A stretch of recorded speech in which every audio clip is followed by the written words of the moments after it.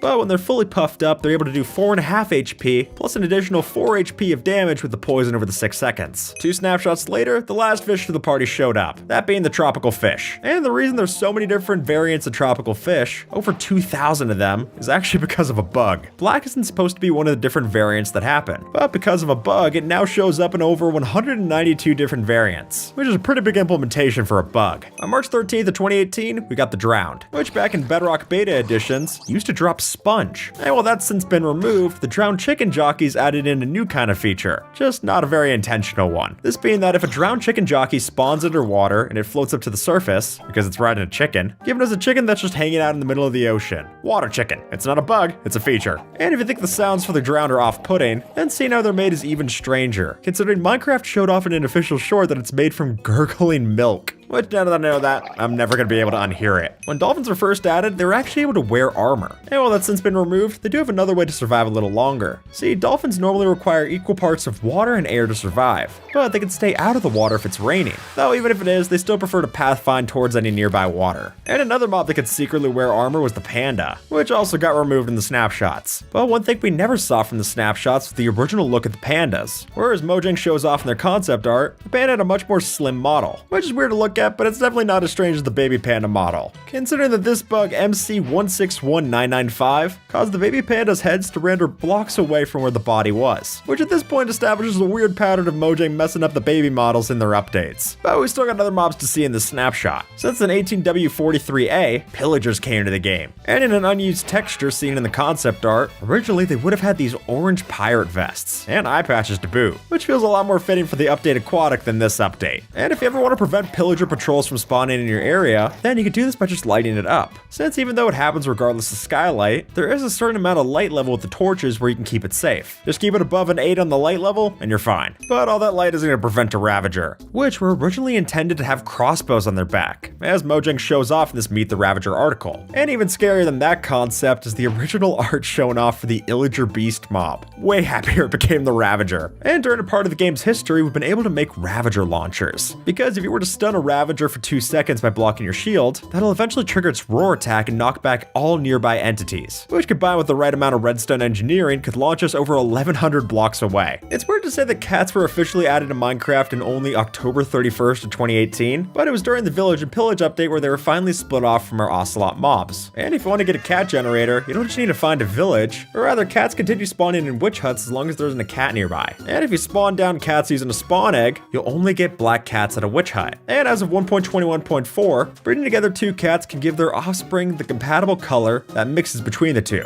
So red collar, blue collar, you get purple. Trader llamas are technically a different mob from our regular llamas. And this would have been even more apparent considering that the original concept art for the trader llamas had them with a brown muzzle compared to our regular llamas, which looked like this. And as of recent updates, if you were to enchant the carpet that you see on the trader llama's back using commands, now it finally shows that it's enchanted with the enchantment glint. And as we can see from this Minecraft tweet, the 200th LEGO Brickheadz product that was ever made was the trader llama, which of course came along with the wandering trader. And while the ones that we saw in snapshot 19W05A look like what we expect, when they were being designed pre-texture update, they originally just looked like regular villagers. But on Bedrock Edition, they definitely didn't function like one, considering that here they used to be able to spawn underground, making them a lot more like the Rascal mob than like a wandering trader. And if you come across a wandering trader as of 1.21.5, you'll want to keep them around, considering that now they can finally sell enchanted pickaxes, giving us a chance to get both fortune and silk touch pickaxes without an enchantment table. On February 13th of 2019, foxes enter the mix. And in case it isn't obvious, foxes aren't players. I know that sounds ridiculous, but it's actually a reference to this bug, where the sounds from foxes would be labeled as player sound effects in the subtitles. And that's also the reason why we got this splash screen. The only new mob added in the April Fool's prank of the 3D shareware version of Minecraft was the Nerd Creeper, which would spawn into the game if you were to use the cheat code NERD with 4 E's. Or if you use the summon command on a creeper but add in the NBT tag D20=1, it spawned the Nerd Creeper as a reference to Dungeons & Dragons. These went through a lot of different phases before they were properly added in, and one of the earliest designs shown off was this one at Minecon, where we see a list detailing the whys of the mob and what it includes. And while Mojang has said that they tried off a whole bunch of different sizes for the bee mob, including making them more sized like actual bees, they decided that half a block in size was the cutest, which after changing our regular bees with the size attribute, I'm inclined to agree. The first mob of the Nether update was the Hoglin, which due to a rendering glitch in development actually gave them pink eyes, as we can see from this tweet from Ulraf. And that wasn't the only weird thing about their development, considering this video where Mojang made it so that Hoglins would dance when they killed off a piglin, even though this is ultimately revealed as a joke. And if you want to play a joke on Hoglins, it's worth noting that they can spawn within the top half of a slab, but they can't actually pathfind out when they're inside. Along with the rework of zombie pigmen into zombified piglins, we also got our regular piglins, which during development, the original plan was that their ears would show off emotion, which one of the Mojang developers showed off in a presentation about prototyping, along with how they tested the limits for how high the baby piglins could stack on top of a baby Hoglin. And while we don't see anything this extreme, it is possible for 3 of them to stack up like so. About a month after the piglins, the Nether update brought us the Strider, which even though it's not intentional, if you were to take commands to add a saddle to a baby Strider and then ride it, it does work, but you will take fire damage while going over lava. It's not high enough to keep you off the ground. And like our llamas, as of 1.21.5, the Striders can now show off their saddles enchantments if they wanted to, even if it does nothing. I was surprised to know that Zoglins came so long after our regular Hoglins, but on April 2nd of 2020, the zombie versions came to the snapshots. And in Bedrock, they actually used to spawn during peaceful mode. And that's also part of the reason why Zoglins don't spawn in the Nether. If they did, they would just attack everything around them, which Mojang decided ruined the atmosphere. And as of 1.21.2, Zoglins no longer break their leash upon zombifying, meaning we can leash a Zoglin, just don't get too close. The Piglin Brew is a weird case where we got a mob added in one of the later sub-updates of a major update. And while they normally attack us on sight, it is worth noting that if a goat or a snow golem were to attack a piglin, then any nearby brutes rush to defend them first. And unlike other nether mobs, the reason these don't retreat from any kind of soulfire, zoglins, or zombified piglins is because if any of those happen, it would make bastion encounters pretty easy to work around. On December 16th of 2020, we got the axolotl, which when they were first added, there used to be a bug where axolotls on leashes would move extremely fast. And if you wanted to keep them on land for longer, it is worth noting that an axolotl that you give a water bottle to can reach a maximum of 5 minutes that it can stay on land. In the first snapshots of 2021, the glow squid came to Minecraft, and on Bedrock Edition, they initially shot out black ink, much like our regular squids, until this was fixed on March 4th of the same year. And the reason why a glow squid stops glowing if you hurt it is that it's supposed to be a way for it to escape and swim away if the player's trying to hunt it. In 21W13A, we got the goat, which was initially passive in its first snapshot, and it wouldn't attack us until the next one. Though it's worth saying that most mobs do not retaliate to a goat's ramming attack, and the ones that retaliate are the piglins, the piglin brutes, hoglins, zoglins, and Johnny Vindicators. Oh, and a screaming goat? Yeah, it also screams when you milk it.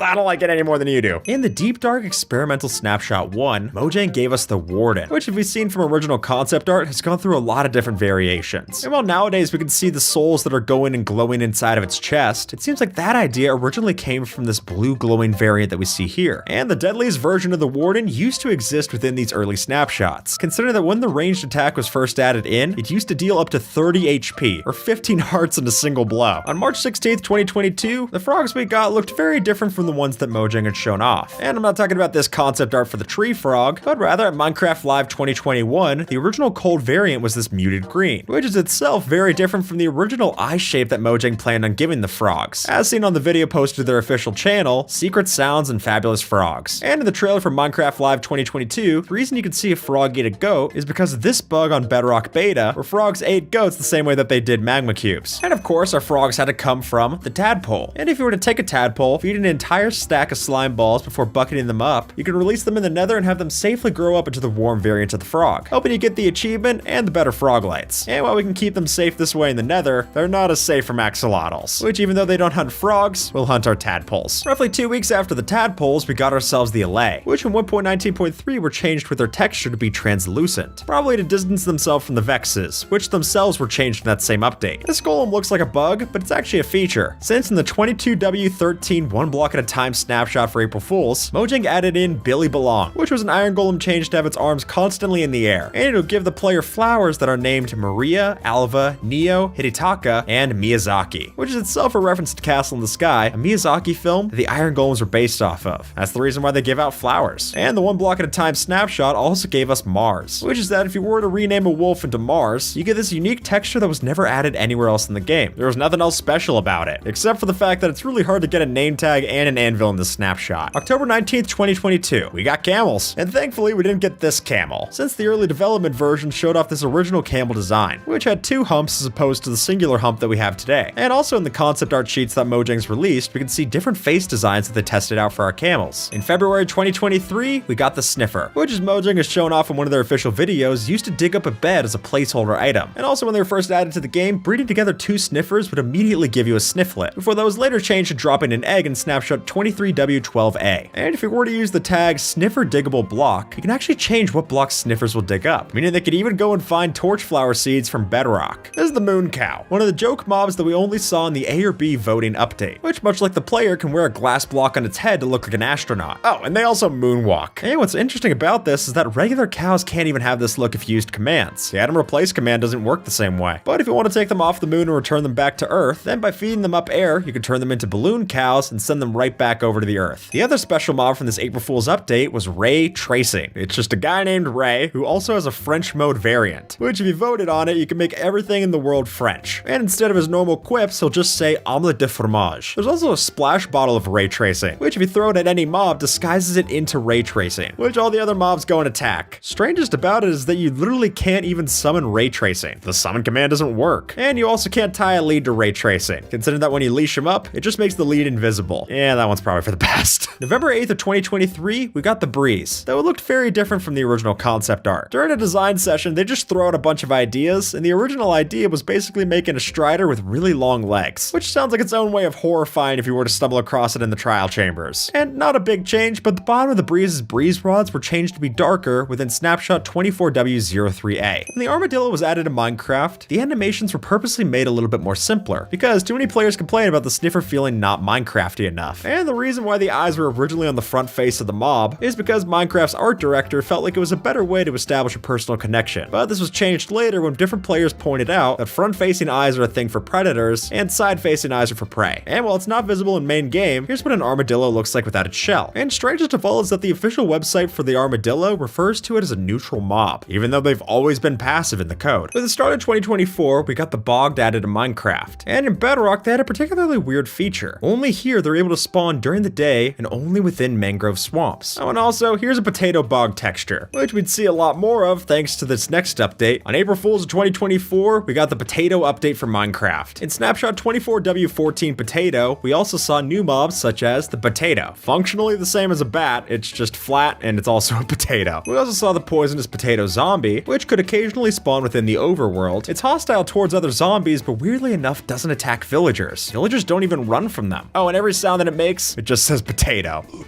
Our first unique potato mobs were the Toxifin slabs. They're basically guardians, except they're half the height, and they're able to stack on top of other Toxifins, kind of like our Striders or Piglins. And if you were to go and punch it in creative mode, you still get the wither effect even if it doesn't affect you. And the biggest of the Toxifin slabs we call the Plague Whale slab, which doesn't do direct damage to you, but rather if it catches you with its laser beam, it applies poison during the duration, and then the wither effect when it fully charges up. And the boss mob of the poisonous potato update was the Mega Spud, which the name comes from Mojang employee Jay Wells' Minecraft username. And if you look at its spawn egg, it has an exclusive rarity type, potato, unlike the epic or other ones that we see before. And even if you switch your difficulty over to peaceful mode, it'll still exist, making it a truly difficult mob to get rid of, much like this one. When the Creaky was first shown off for Minecraft, it originally had paler eyes, but that's not the biggest change that it's seen to its concept, considering that the original concept art had this in a whole bunch of different tree shapes, even one lined flat like so. And following its tree design, it used to be able to burn, but this was since changed to make it so you could only kill it by breaking down its creaking heart. And that's the same reason why it's only now unharmed by powder snow, berry bushes, and cacti. Before we got the happy ghast, we got the angry ghast, which I know sounds like the actual ghast, but this was a joke mob that was added in the craft mine update. And what makes this one different is that it shoots off 3 different fireballs, and you could get it to spawn after it would unlock by getting the return to sender on a regular ghast in this update. And it's hard to talk about this thing without mentioning just how terrifying it is when it shoots out. And we still got one more terrifying ghast to talk about, but first let's talk about the rest of the craft mine mobs. Since here in this update we also got a whole bunch of different pet mobs, including the armadillo, the axolotl, bee, cat, chicken, cow, creeper, fox, frog, mushroom, polar bear, slime, turtle, and wolf. And there was also a spectator villager mob that would cheer on the player and talk to it about the warden boss fight. Because oh yeah, there's a warden boss fight here too. And now let's talk about that terrifying ghast, which is that by modifying the texture, we can actually see that this is what a baby ghastling looks like without its outer skin. Horrifying. But the whole idea for Happy Ghast actually came from Minecraft Legends, specifically this concept art. And in Java Edition 25W15A snapshot, if you were to take a Happy Ghast in its harness and turn it back into a ghastling by using the NBT data commands, then you'd see that the harness would still remain visible and even shrink down to fit the ghastling. It's a lot cuter than the other ghastling we were showing off. On July 29th of 2025, the Copper Golem finally came to Minecraft, though sprites of the Copper Golem were spread out as Easter eggs within the different mob vote events. So if you played on Bedrock, you could find this in the 2022 and 2023 mob vote events, as well as the Eerie Mojang office party server. And in the first few snapshots where this thing existed, it used to be that when you splash this with an invisibility potion, the eyes would remain visible. And something you're a lot less likely to see is the spinning animation variants that you can find in the game's files. And there, you're able to find different animations that exist for the weathered and oxidized Copper Golem, but in game, they still animate the exact same way as the unoxidized version. On September 2nd of 2025, the mannequin was added to the game, which unlike our armor stands, finally gave us the option to control non-player entities in the game. So even though we've seen Steve mobs show up earlier in this timeline, this is the first that's here to stay. It's also the first that was added with 3 pixels pixel arms, which is how it originally looked when it was first added in, which is even more interesting considering that the official Steve account for Minecraft doesn't actually use the Steve skin. It uses this, with a cat onesie. Yeah, even the Herobrine account uses one too. Guess when Minecon's closed to go to the next nearest convention. Prior to the addition of Nautiluses to the game, an old article on Minecraft.net theorized that Nautiluses might have existed once in Minecraft before coming extinct. And as Mojang talks about in their first look for the mob, the reason that the Nautilus gives us the Breath of the Nautilus effect, pausing the player's oxygen meter, is because Nautilus eat pufferfish, and pufferfish are used to brew potions of water breathing. And along with the Nautilus, we got the zombie Nautilus, which prior to Snapshot 25W43A, we used to be able to put them inside of boats, which is a lot less harmful than how they used to be on Bedrock. Considering here, zombie Nautiluses used to be outwardly hostile before they changed it over to the neutral mob that we saw in Java. On October 28th of 2025, the Parched came along with this new jockey that we see in the deserts. And in fact, they used to be able to pick up spears. And only on Bedrock Edition are you able to find Parched spider jockeys. On Java, you only see them riding the camel husk, which despite being a passive mob, are never able to spawn in peaceful mode. And like the skeleton horses, we used to be able to ride these underwater, but that was changed in the pre-release. And if you use commands, you're able to summon in a baby camel husk, which is otherwise unused. You can't breed these things, but you can grow it up with a rabbit foot. And with that, folks, YouTube thinks that you might like this video, so see if they're right and have a good one, alright?